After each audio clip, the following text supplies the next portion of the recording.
ఎమ్మెల్సీకి ఎమ్మెల్యేగా ఛాన్స్, ఎమ్మెల్యేలకు ఎంపీగా అవకాశం. అంతేకాదు మంత్రులకు స్థానభ్రంశం మార్క్.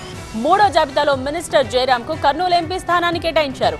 కర్నూలులో ఇప్పటి వరకు ప్రకటించిన స్థానాలపై హర్షం వ్యక్తమవుతోంది. ముఖ్యంగా వాల్మీకి సామాజిక వర్గానికి ప్రాధాన్యం దక్కింది. వైసీపీ తొలి 2 జాబితాలో లెక్క, రీసెంట్ గా రిలీజ్ చేసిన మూడో జాబితా ఇంకో లెక్క. 6 ఎంపీ 15 అసెంబ్లీ సెగ్మెంట్లకు ఇన్ఛార్జీలు ఖరారయ్యారు. 21 స్థానాల్లో మార్పు ప్రస్ఫుటంగా కనిపించింది. శ్రీకాకుళం, చిత్తూరు, కర్నూలు జిల్లాలపై ప్రధానంగా ఫోకస్ చేస్తూ ఎస్సీ, బీసీలకు ప్రాధాన్యం కల్పించారు.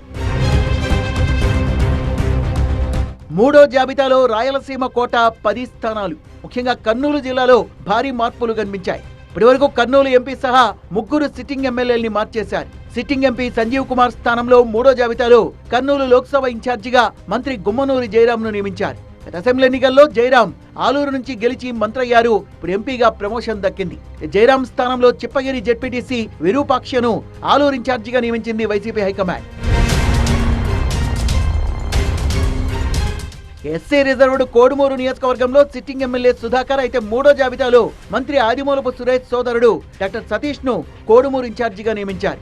ఎమ్మిగనూరుపై కూడా మార్పు ముద్రపడింది. సిట్టింగ్ ఎమ్మెల్యే చెన్నకేశవరెడ్డి స్థానంలో చేనేత సామాజిక వర్గానికి చెందిన సాధారణ కార్యకర్త మాచాని వెంకటేశంను ఇన్ఛార్జిగా నియమించారు. ఇప్పటి వరకు మార్పుల్ని బట్టి వైసీపీ జాబితాల్లో బీసీలకే ఎక్కువ మార్కులు పడ్డాయి.